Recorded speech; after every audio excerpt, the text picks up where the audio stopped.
Porque también Cristo padeció solo una vez por los pecados, el justo por los injustos, para llevarnos a Dios, siendo a la verdad muerto en la carne, pero vivificado en espíritu, en el cual también fue y predicó a los espíritus encarcelados, los que en otro tiempo desobedecieron, cuando una vez esperaba la paciencia de Dios en los días de Noé, mientras se preparaba el arca, en la cual pocas personas, es decir, 8, fueron salvadas por agua.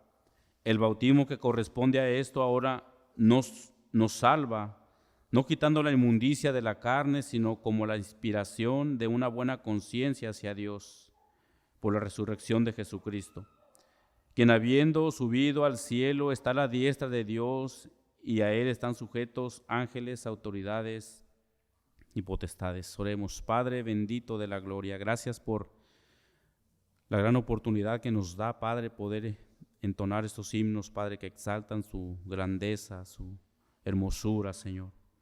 Esta hora, Padre, que tu palabra, Señor, pueda ser esa agua, Señor, purificadora, que cada día, Señor, nos santifique, nos limpie en tu verdad, Señor. Gracias por la oportunidad nuevamente que nos das de estar aquí para exaltar y honrar tu santo nombre, Señor. Padre, perdone nuestros pecados. Si te place salvar al pecador el día de hoy, Señor, en tu misericordia pedimos lo hagas conforme a tu voluntad hermosa. Gracias te damos en tu infinito amor. Amén. La semana pasada, hermanos, como recuerdas, estuvimos aprendiendo acerca de cómo el Señor llamó bienaventurados a aquellos que padecieron por la causa de la justicia de Cristo. Observamos también que Pedro les dijo a sus lectores que nadie podría hacerles daño por la confianza que estaba depositada en Cristo, ¿recuerdan? Y en esta hermosa mañana vamos a observar cómo Cristo padeció por los injustos, Él siendo justo para llevarlos a Dios, y el beneficio que obtenemos a través de la victoria de Cristo en la cruz. Pongan sus ojos rápidamente ahí en el versículo 18, dice Pedro, porque también Cristo padeció una sola vez por los pecados, el justo por los injustos, para llevarnos a Dios, siendo a la verdad muerto en la carne, pero vivificado en espíritu. Este versículo que Pedro está escribiendo aquí está haciendo una conexión con el pasaje anterior donde toca el tema acerca de los sufrimientos y de los padecimientos de los creyentes. Y ahora Pedro culmina en el ejemplo con los padecimientos de Cristo y los beneficios que obtenemos de ese padecimiento. Él había animado a sus lectores a que confiaran aún en medio de esos padecimientos. Por ejemplo, en el capítulo 2, versículo 23, leemos: quien cuando le maldecían no respondía con maldición, cuando padecía no amenazaba, sino encomendaba la causa al que juzga justamente. Pedro está diciendo que cuando Cristo le decían o hacían cosas, Él no maldecía, sino que Él padecía, pero le dejaba la causa que juzga aquel justamente. Los lectores de Pedro debían de soportar los padecimientos en los cuales ellos estaban viviendo. Y ellos debían de seguir sus pisadas de Cristo, no solamente en el sentido de amar a otros, no solamente en el sentido de cuidarse unos a otros, sino también en el sentido de padecer. Y miramos algunos ejemplos. Cristo no hizo mal a nadie estando aquí en tierra. Jamás cometió una injusticia. Cristo jamás cometió pecado, mas sin embargo Él padeció por los pecados de los elegidos. Sabemos, hermanos, que el sufrir no es fácil. Nadie de nosotros nos gusta y ni queremos sufrir. Mas sin embargo, el creyente debe estar dispuesto a padecer por causa de la justicia de Cristo. Dice Pedro que Cristo padeció solo una vez por los pecados.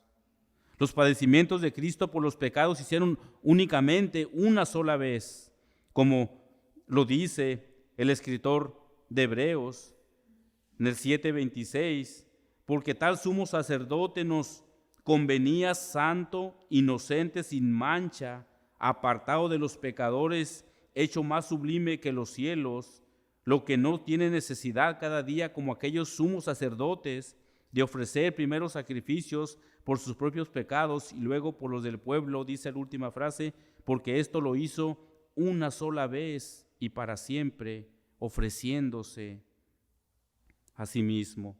Cuando Pedro dice una vez, él está enfatizando la completa suficiencia del sacrificio de Cristo y jamás se volverá a repetir. Él lo hizo una sola vez en la cruz del Calvario, él padeció, él sufrió y jamás se volverá a repetirse. Dice el comentario de John MacArthur sobre esta frase, y cito, la frase una sola vez se traduce de la palabra apax, que significa de validez perpetua que no requiere repetición. Fin de la cita. Podemos ver entonces, como leíamos en Hebreos, la gran diferencia entre el sumo sacerdote que entraba al lugar santísimo una sola vez al año para rociar la sangre como expiación de los pecados del pueblo, y esto lo tenía que hacer cada año. Pero ahora por medio de Cristo ya no es necesario más sacrificios por los pecados. Cristo ya padeció, Cristo ya murió por los pecados de sus elegidos. Hebreos capítulo 9, versículo 28 dice, así también Cristo fue ofrecido una sola vez para llevar los pecados de muchos. Cristo padeció solo una sola vez. Vamos al texto, ponga sus ojos en el versículo 18, porque también Cristo padeció solo una vez por los pecados. La siguiente frase dice, el justo por los injustos, para llevarnos a Dios. Cuando pensamos en alguien que es justo, ¿qué es lo que se nos viene a la mente? Alguien que es recto, alguien al cual no se le puede encontrar ningún error, alguien que vive una vida perfecta. Es claro que si nos ponemos a pensar de alguien que tenga estas características, no vamos a encontrar a nadie. Es por eso que Pedro declara a Cristo como el justo. Solo Él pudo vivir una vida sin pecado, una vida santa y una vida recta delante de los hombres y delante de Dios. Ahora, todo lo contrario a la injusticia, cuando a ti se te viene a la mente un hombre que es injusto, un hombre que es pecador en todas las áreas de su vida. Pero nuestro Señor Jesucristo, aunque fue totalmente humano, jamás cometió pecado alguno. Él es santo, y el hecho de que su sacrificio voluntario haya sido aceptado por Dios es una muestra de que Él es perfecto y de que Él es puro.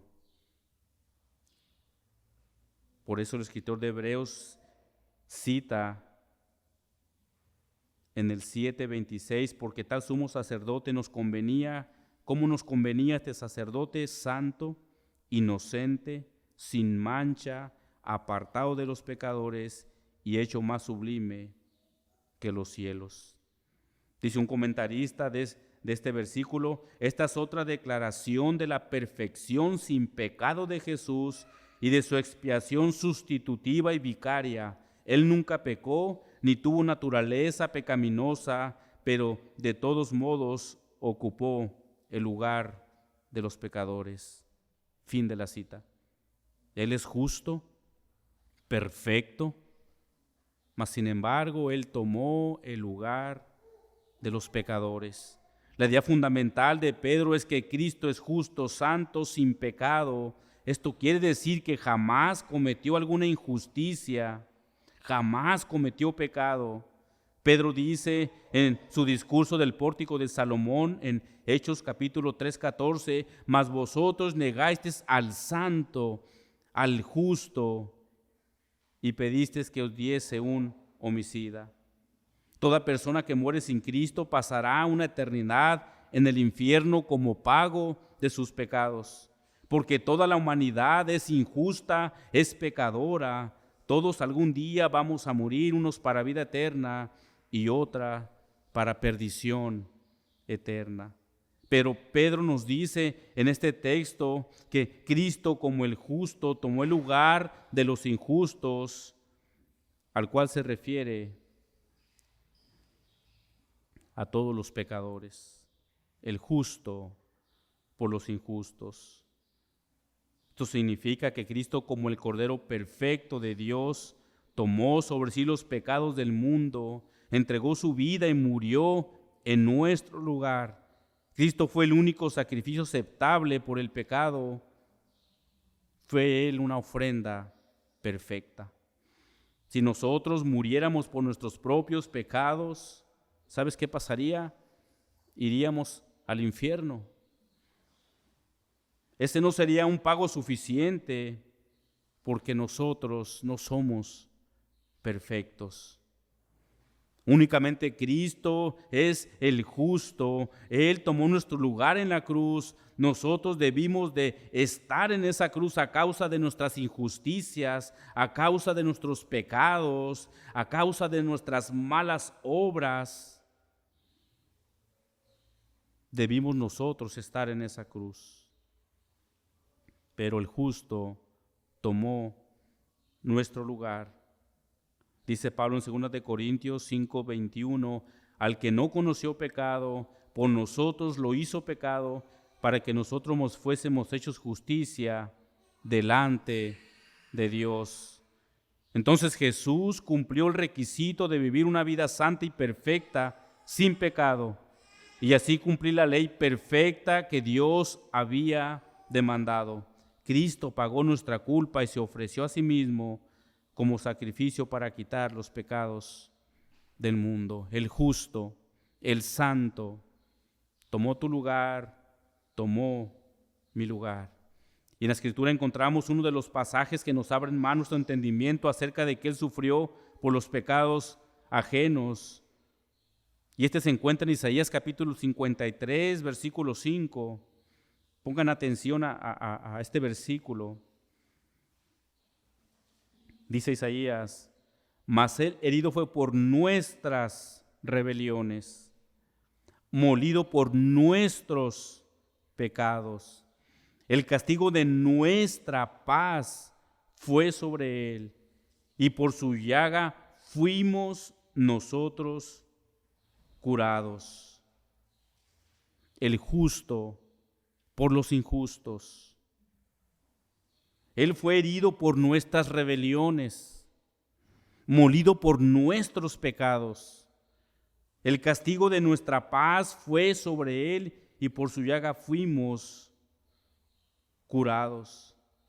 Después dice Pedro que los padecimientos de Cristo hicieron que Él nos llevara a Cristo. El efecto de la muerte de Jesús nos permite entonces entrar a la presencia misma de Dios. Esta verdad, amada iglesia, es tan gloriosa. Imagina esto. Cada uno de nosotros estábamos separados de Dios. Ni el más grande esfuerzo humano podía hacer que el hombre estuviera en paz con Dios. Pero cuando Cristo, el justo, tomó el lugar de los injustos, abre el camino al trono de Dios, nos presenta al Padre y restablece nuestra relación con el Padre al quitar el pecado que causaba una desunión con Dios. Fue lo que hizo el sacrificio de Cristo. El hombre estaba en enemistad con Dios, enemigo de Dios. Pero Cristo el justo restablece esa relación con el Padre y nos lleva a su presencia. Pongan sus ojos nuevamente, versículo 18, porque también Cristo padeció solo una vez por los pecados, el justo por los injustos, para llevarnos a Dios, siendo a la verdad muerto en la carne, pero vivificado en espíritu. Cuando Pedro se refiere a la verdad muerta a la carne, se refiere al hecho de que Jesucristo murió físicamente en la cruz. Él fue hombre y lo podemos ver en el Evangelio de Juan 1:14, y aquel verbo fue hecho carne. Jesús experimentó el sufrimiento y la muerte en su cuerpo humano como el sacrificio definitivo por los pecados de la humanidad. La frase vivificado en espíritu no se refiere aquí al Espíritu Santo. Pedro quiere decir que Cristo estaba espiritualmente vivo. El Espíritu eterno de Cristo siempre ha estado vivo, aunque su cuerpo físico estuvo muerto. Versículo 19, en los cuales también fue y predicó a los espíritus encarcelados. Este versículo, amados hermanos, es uno de los más difíciles de interpretar que se pueden encontrar en toda la palabra del Señor. Algunos comentaristas difieren en sus puntos de vista de ello. Vamos a mirar qué es lo que el apóstol Pedro está diciendo aquí entonces. Pedro dice que Cristo en su espíritu fue a ese lugar donde estaban estos espíritus encarcelados para anunciar su victoria sobre de ellos. Dice Josias Grauman, y cito: Cristo, después de morir en la cruz, antes de llegar al cielo, pasa por esa prisión y anuncia su victoria a esos demonios. Fin de la cita. Ahora, ¿quiénes son esos espíritus encarcelados? Bueno, en el versículo 20 nos da una luz de quiénes son ellos. Dice: los que en otro tiempo desobedecieron cuando una vez esperaban la paciencia de Dios en los días de Noé. Estos espíritus, los cuales Pedro menciona, son los mismos que se encuentran en Génesis capítulo 6, versículo 2, que dice que viendo los hijos de Dios que las hijas de los hombres eran hermosas, tomaron para sí mujeres, escogiendo entre todas. Esta frase de los hijos de Dios se usa para referirse a los ángeles caídos, los cuales Pedro menciona en nuestro texto. Otro ejemplo bíblico lo miramos en el libro de Job. Job capítulo 2, versículo 1. Aconteció que otro día vinieron los hijos de Dios para presentarse delante de Jehová, y Satanás vino también con ellos, presentándose delante de Jehová. Entonces podemos ver que los hijos de Dios es una referencia a los ángeles caídos en nuestro texto.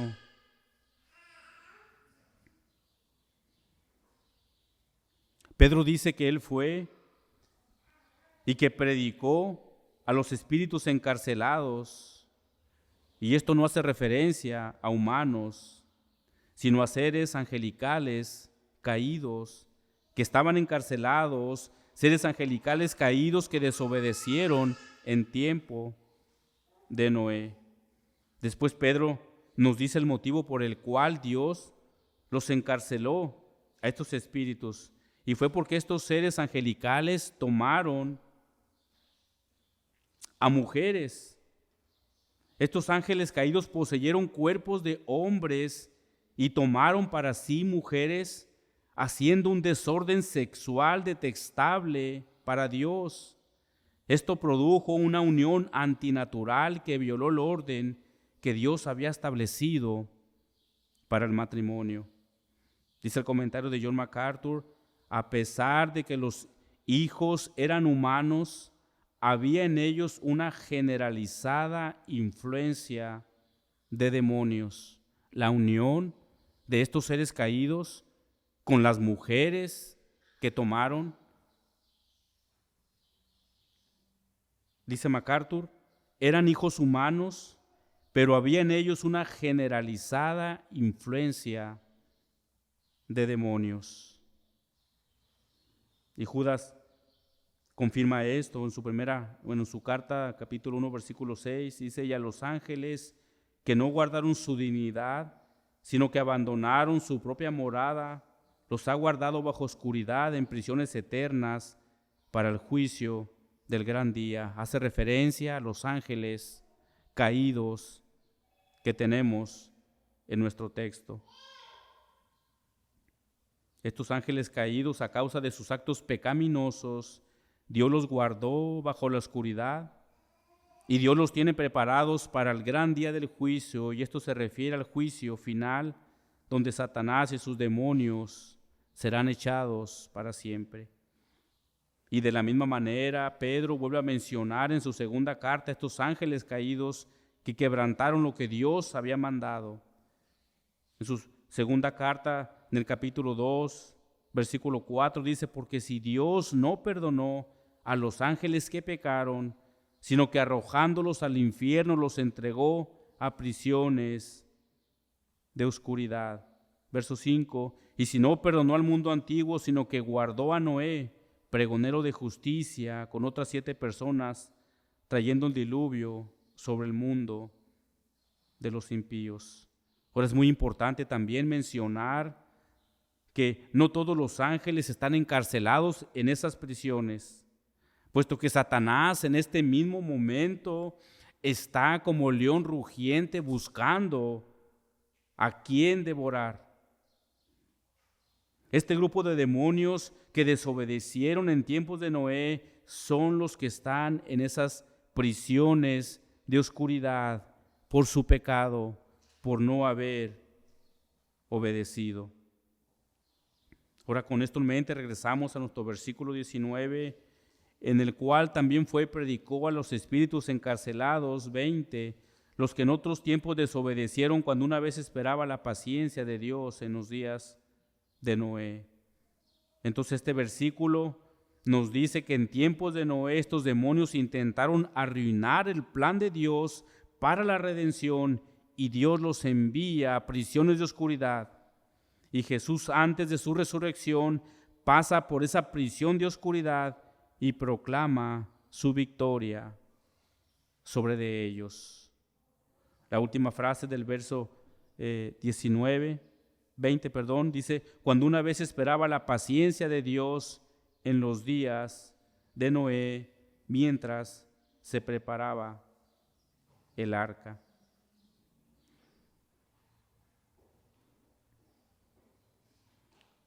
Podemos mirar aquí en esta frase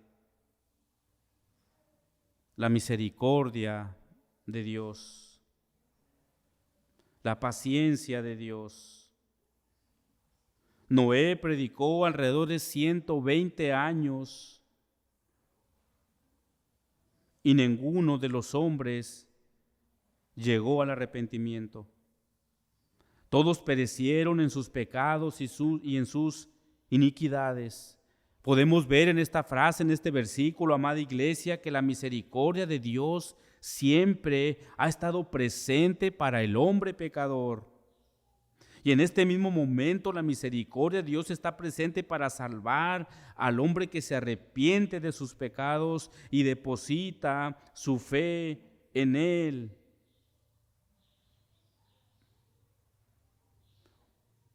Hay personas que pueden estar asistiendo a cualquier iglesia y pueden pasar quizás toda su vida en ella, pero sin un arrepentimiento de pecado, su alma va camino al infierno y ahí no habrá más esperanza. Noé predicó 120 años, hermanos, pónganse a pensar en esto.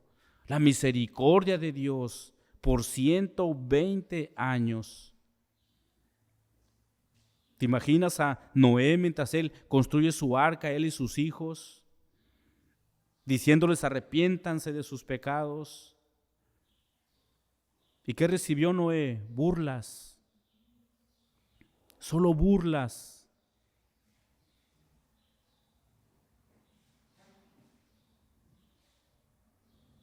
Ni mirando el arca que Noé estaba construyendo, la gente vino al arrepentimiento. Amada iglesia, esto es exactamente lo que pasa en el día de hoy. Cuando salimos a evangelizar y se les advierte a las personas del infierno, del castigo eterno, no creen, muchos se burlan. Prefieren seguir viviendo una vida desenfrenada en sus delitos y en sus pecados. Pero llegará el día en que Dios los llame a cuenta. Llegará el día en que entonces no habrá la oportunidad como la gente que estuvo en el tiempo de Noé. Dios extiende su misericordia, incluso hoy. Dios extiende la misericordia para los que estamos aquí, para aquellos que no se han arrepentido de sus pecados. ¿Cuántos fueron los que realmente creyeron a las palabras de Noé? Solo su familia. Únicamente 8. Y esto, hermanos, podemos ver que el remanente de Dios siempre es pequeño. Siempre es pequeño. De aquella toda generación, únicamente 8 fueron salvas.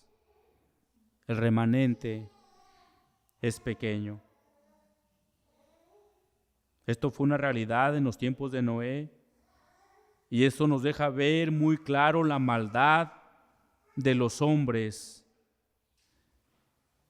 Y 120 años no bastaron para que ellos llegaran al arrepentimiento. Noé, como pregonero, advirtió cada día: arrepiéntanse, llamando al arrepentimiento a estas personas. Pero ¿quién hizo caso? Solo su familia, únicamente ella. Toda aquella generación perversa se burló de Noé. Pero ahora también es una realidad en nuestros tiempos. Las personas no quieren escuchar, algunos se burlan, otros ignoran, pero de la misma manera que Noé persistió en advertirles, así como iglesia local que somos, amados hermanos, necesitamos salir a las calles, salir a las plazas y advertirles a las personas que hay un castigo eterno que jamás se quitará. Ese es nuestro deber como iglesia, advertir de la manera que lo hizo Noé, de la manera que lo hizo Juan el Bautista. De esa manera nosotros como iglesia debemos de ir y pregonar, anunciar, advertir a las personas que hay un castigo eterno. Quizás ahora se burlen o nos ignoren, pero llegará el día en que el Señor los llame a cuentas. Entonces ahí será el lloro y el crujir de dientes. Mientras Dios nos preste vida, nuestro trabajo como iglesia es ir y predicar y anunciar que el Señor viene pronto y seguir las pisadas del Señor y de los discípulos. Arrepentíos, porque el reino de los cielos se ha acercado. Pongan sus ojos en el versículo 21, el bautismo que corresponde a esto, dice: Pedro nos salva. Pedro no se está refiriendo a un bautismo en agua, aunque algunos adopten esta postura, pero más bien a lo que Pedro se refiere es un bautismo meramente simbólico, representando cuando fuimos unidos con Cristo.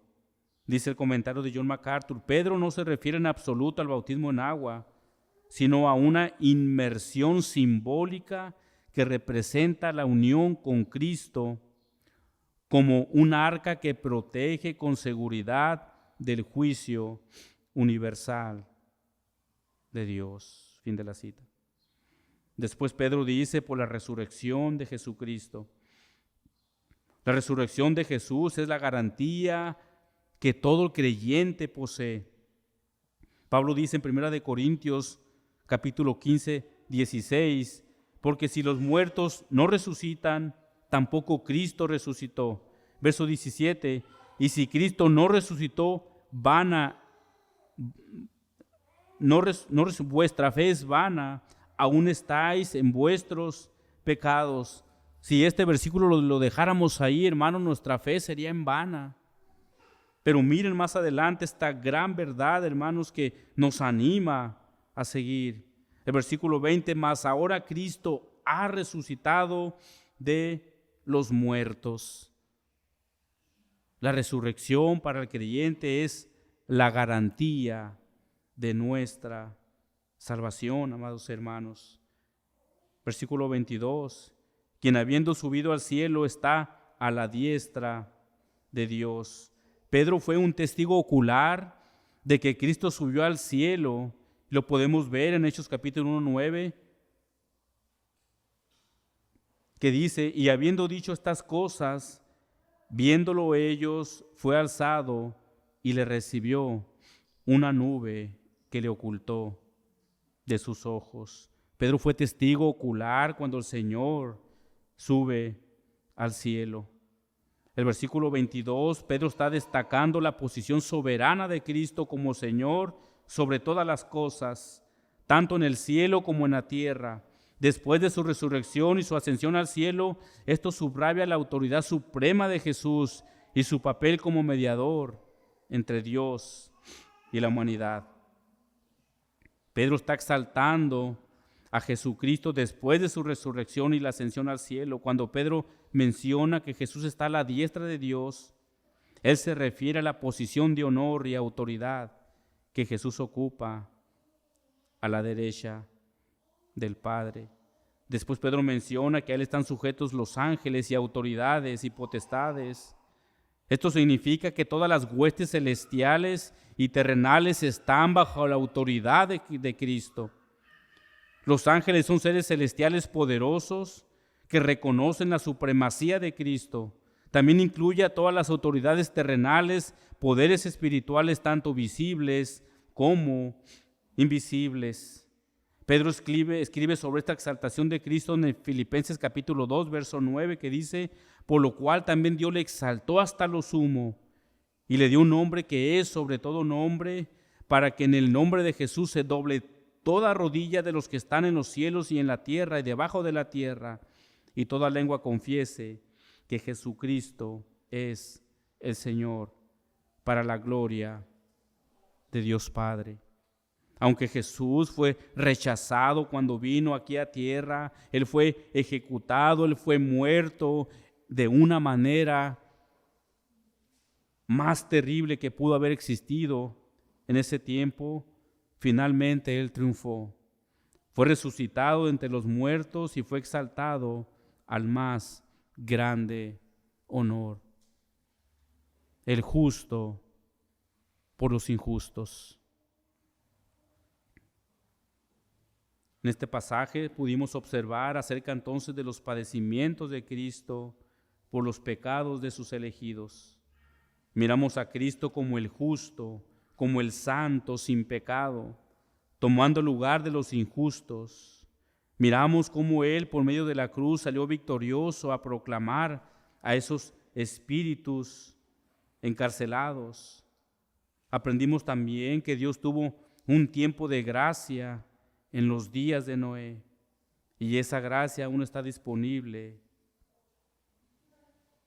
Si alguno de los que están aquí no se han arrepentido aún de sus pecados, es tiempo de que medites en ello y te arrepientas. De lo contrario, tendrás el mismo fin de aquella generación malvada y perversa en los tiempos de Noé. Oremos. Padre, te damos infinitas gracias, Señor, que por medio, Padre, de sus padecimientos, Señor, de su sufrimiento en la cruz, pudiste, Padre, llevarnos a Dios Padre y establecer esa comunión que había sido rota.